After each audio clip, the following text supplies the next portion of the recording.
I never thought silence could hurt more than shouting. But that morning, when my husband walked past me without looking, I felt something break inside my chest.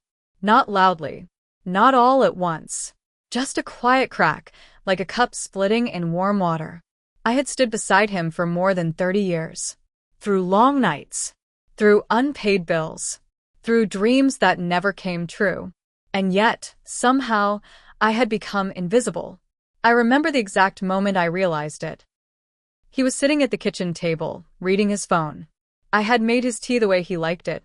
2 spoons of sugar. Milk added last. I placed the cup in front of him. He didn't look up. Didn't say thank you. Didn't even pause. I stood there longer than I should have. Waiting. Hoping.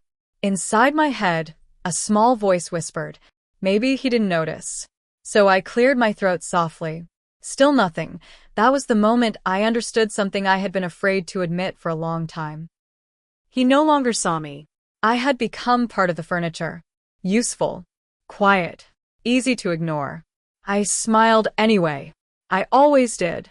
Because that's what you learn to do when you love someone deeply. You smile through the ache. You swallow the words. You tell yourself tomorrow will be better. But that morning, as the kettle clicked off and the house stayed silent, I felt the weight of every year I had given. Every sacrifice. Every time I chose us over myself. And I wondered something I had never dared to ask before. When did I disappear? I used to believe love was something loud. Big gestures. Strong words. Promises spoken clearly and often. But the love I lived was quiet. It grew in small moments. In shared meals. In tired smiles at the end of long days. I met my husband when I was young. Too young to understand myself fully. But old enough to believe that standing beside someone was the same as being valued. He was gentle back then. Not very expressive, but kind in his own way. He listened more than he spoke. And when he smiled at me, it felt like enough. We married with simple hopes. A small home. A peaceful life. Children who would fill the rooms with noise and laughter. I didn't ask for much. I never did. In the early years, life was not easy. Money was tight. Dreams were postponed. But we faced it together. I remember cooking meals late at night while he worked extra hours. Waiting for the sound of his footsteps at the door. Telling myself that love meant patience. When our children were born, my world changed completely. I poured myself into them. Into the home. Into making sure everything ran smoothly. My husband became the provider. I became the support. It felt natural then. Almost noble. When he was tired, I stayed quiet. When he was stressed, I stayed strong. When he needed space, I gave it. I thought that was love. Years passed like that. Slowly. Softly. I watched my children grow. I watched my husband move ahead in his life. And somewhere in between, I stopped paying attention to myself. I didn't notice when conversations became shorter. When laughter disappeared from the table. When his eyes stopped searching for mine. I told myself this was normal. That long marriages were supposed to feel calm. That passion faded and responsibility took its place. Sometimes, late at night, I would lie awake beside him, listening to his breathing, wondering what he was thinking. I wanted to ask him if he was still happy. If he still saw me. But the words stayed stuck in my throat. Because I was afraid of the answer. Our home stayed clean. Meals stayed warm. Bills stayed paid. From the outside, everything looked fine. But inside, I felt like I was slowly shrinking. Like a candle burning quietly, without anyone noticing the light growing dim. I remember one afternoon clearly. I was folding laundry while he sat nearby watching television. I said, very softly, "Do you remember our first apartment?" He nodded without looking away from the screen. That was all.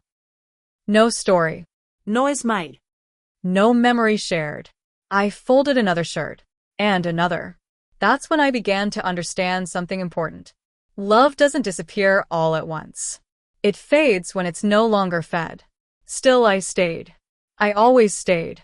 Because leaving never crossed my mind. Because I believed that loyalty meant endurance. because I thought my role was to hold things together, even if it meant holding myself back. Friends would sometimes ask, "How are you?" And I would smile and say, "Ay fine." it became my favorite word. Fine. Not happy. Not fulfilled. Just fine.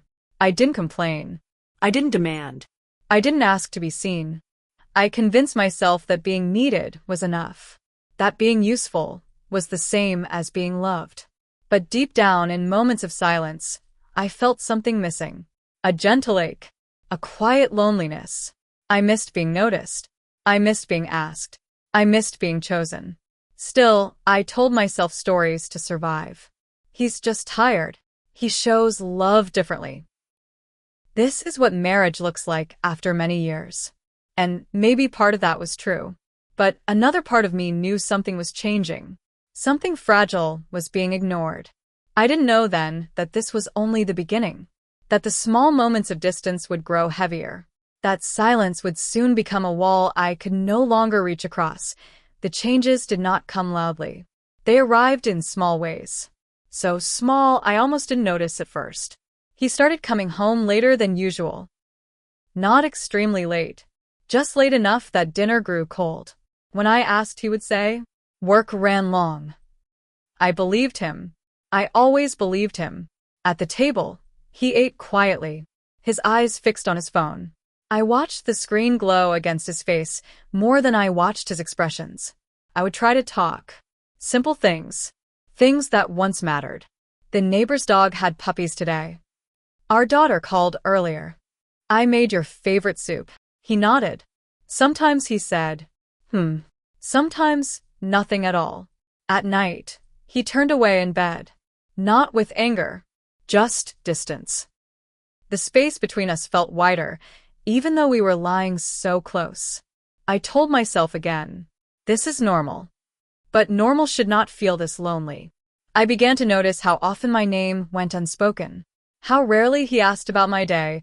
How quickly conversations ended. One evening, I tried something different. I sat beside him on the couch and gently rested my hand on his arm. He stiffened slightly. Not enough to be obvious. Just enough to hurt. "What is it?" he asked, still watching the screen. "Nothing," I said. And I moved my hand away. That night, I cried quietly in the bathroom, so he wouldn't hear me.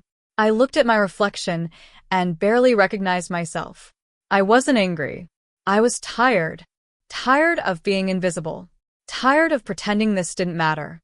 The next weeks passed slowly. I began to speak less. To ask fewer questions. If I didn't reach out, I couldn't be pushed away. He didn't seem to notice the change in me. Or maybe he did, and didn't know what to do. At family gatherings, he stood apart, talking to others, laughing in ways I hadn't heard at home in a long time. I watched him from across the room, wondering when I stopped being the person he laughed with. Someone once said to me, "You're lucky. Your husband is quiet. No drama." I smiled politely. They didn't know that silence can be heavy. That quiet can be louder than shouting. One night, I finally tried to speak. We were in the kitchen. The house was still.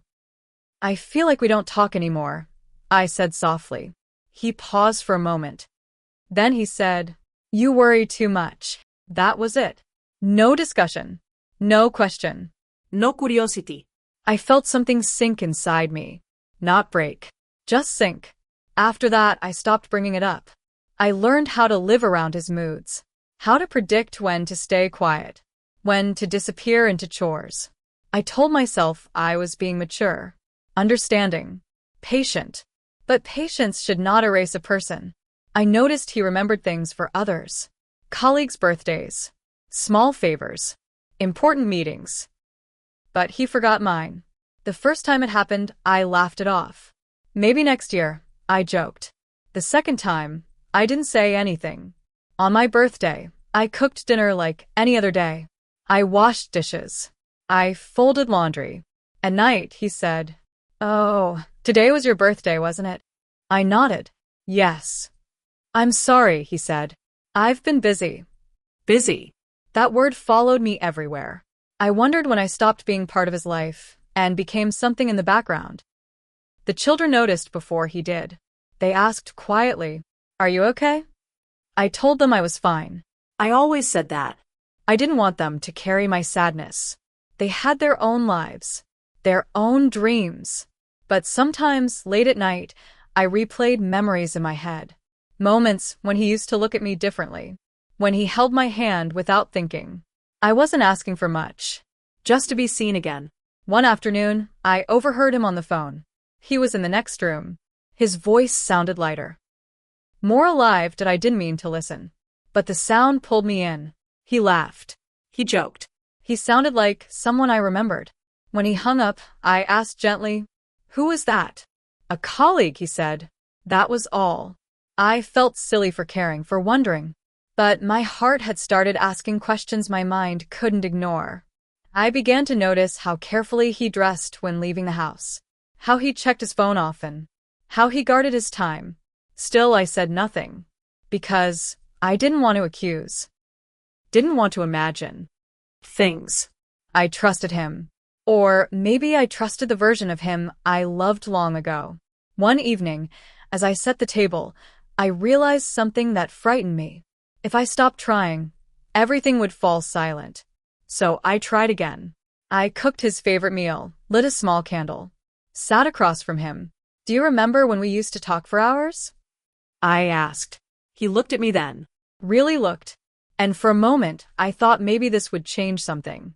But he sighed and said, "That was a long time ago." Those words stayed with me. Not angry words. Not cruel words. Just distant ones. That night, I lay awake again. But this time, I wasn't wondering what he was thinking. I was wondering what I had lost. And whether it could ever be found again. There are moments in life that do not shout. They whisper. And somehow, they hurt more. The turning point did not come with an argument. There was no raised voice. No slammed door.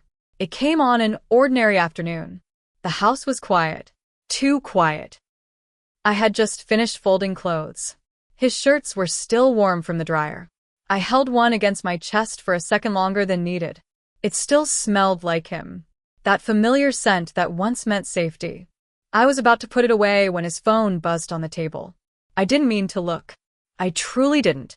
But the screen lit up, and a name appeared I did not recognize. The message preview was short. Just a few words. "Did you eat today?" My hands froze. That question used to belong to me. I stood there longer than I should have. My heart beat slowly, heavily, like it already knew something my mind was trying to deny. I didn't open the message. I didn't touch the phone. I walked away. But I could not walk away from the feeling.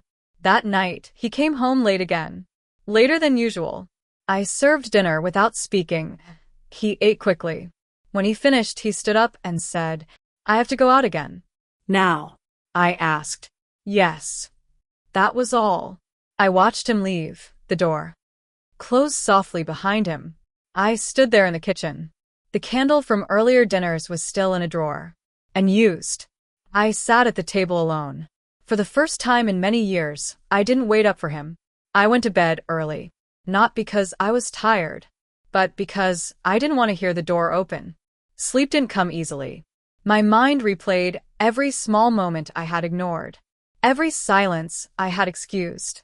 Every time I told myself I was imagining things. In the morning, he acted normal. Too normal. He drank his coffee. Checked his phone. Put on his shoes. I watched him carefully now. Like someone studying a stranger. I wanted to ask. I wanted to confront. But something stopped me. Fear. Not of losing him, but of hearing the truth. Days passed. The distance grew heavier. One afternoon, I finally asked quietly, "Is there someone else?" He looked surprised. Then tired. "No," he said quickly. Too quickly. I nodded. I just thought I should ask. He didn't ask why I thought that. He didn't reassure me. He didn't reach for my hand. He just walked away. That was when something inside me shifted. Not anger. Not rage. Clarity. I realized I had been shrinking for a long time, making myself smaller to fit into his silence. I began to see how often I apologized. For asking questions. For needing comfort. For existing point one evening, I found an old photo album. I hadn't opened it in years. There we were, younger, smiling. I touched the pages slowly, like I was touching memories that might fade. I wondered if he remembered those moments, or if they only lived with me now. A week later, the truth found me without my asking. He left his phone at home, on the counter. It rang. Again, I didn't want to look, but it kept ringing. I picked it up. The same name. This time, I answered. "Hello," I said softly. There was a pause. Then a woman's voice. Gentle. Careful. "Oh, I'm sorry," she said. "I must have the wrong number." The line went dead. I stood there, shaking. When he came home that night, I didn't cry. I didn't yell. I said calmly, "We need to talk." He sat down. His shoulders slumped. I didn't accuse. I didn't raise my voice. I said, "I feel like I lost you a long time ago." He didn't deny it.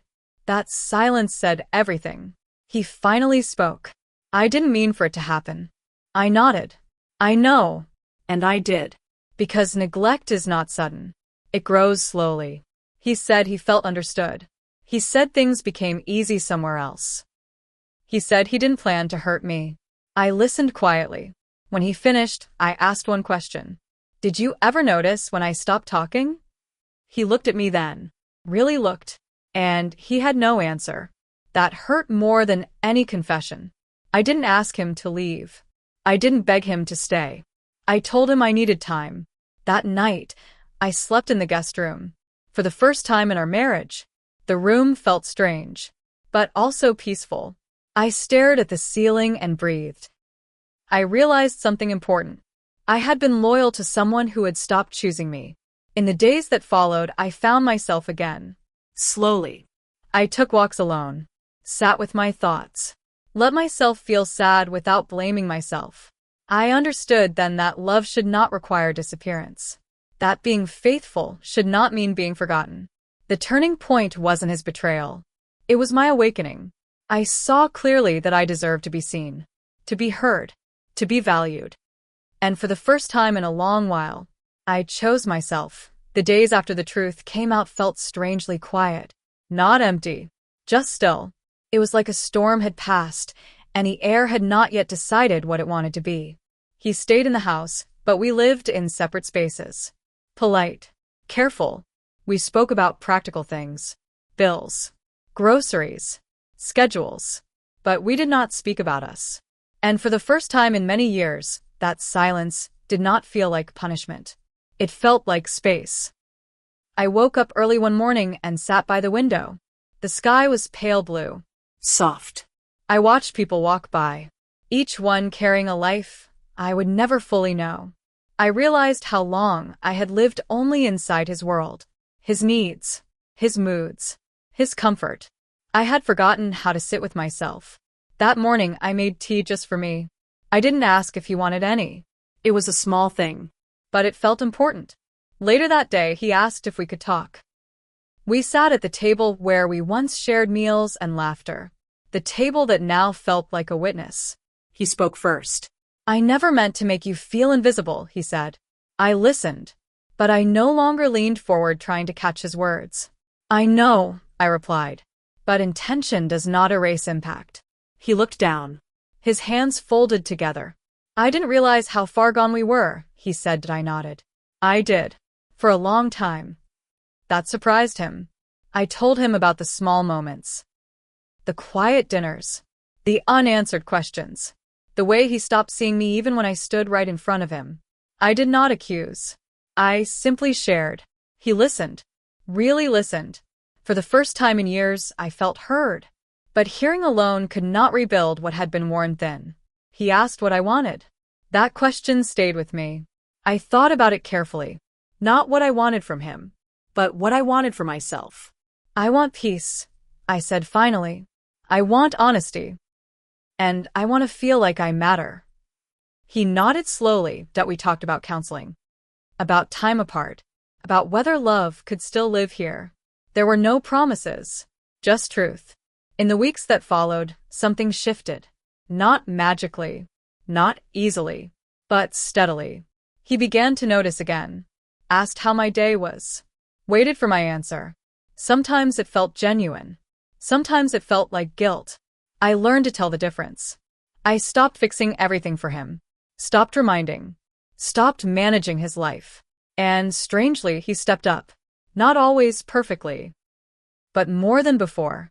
I also began doing things just for me. I joined a small book group, took long walks, sat in cafes with a notebook. I rediscovered the sound of my own thoughts. One evening, he watched me get ready to go out. "You seem different," he said. "I am," I replied gently. He asked if I still loved him. I thought before answering. "I care for you," I said. "But love needs safety." And we are still rebuilding that. He accepted that. Some nights, I cried quietly. Not from anger. From grief. Grief for the years I disappeared. For the woman I silenced. But I did not drown in it. I let it pass through me. One afternoon, I found a letter I had written years ago. Never sent. It was filled with hope. Plans. Belief. I read it slowly. I did not feel bitterness. I felt compassion. For the woman I was. She did her best with what she knew.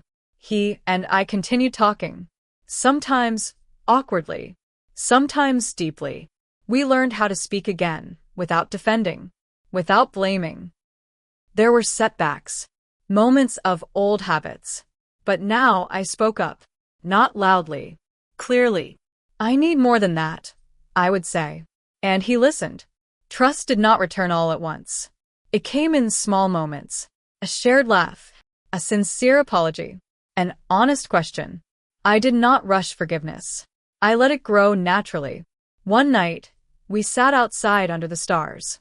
"I took you for granted," he said quietly. I did not argue. I did not comfort. I let the words sit. "Yes," I said. "You did." That was enough. Acknowledgement has power. I realized then that resolution does not always mean staying. And it does not always mean leaving. Sometimes it means standing firmly in yourself, no matter what comes next. I was no longer afraid of being alone. Because I had found myself again. Whether our marriage healed fully or not, I knew one thing. I would never again disappear to make someone else comfortable. I deserved presence. Y deserved care. I deserved love that noticed me. And this time, I was watching too. Life did not suddenly become perfect after that. It became honest. Some days were still quiet. Some days were still unsure. But they were no longer lonely in the same way.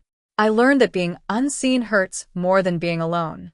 And once I understood that, I stopped begging silently for attention.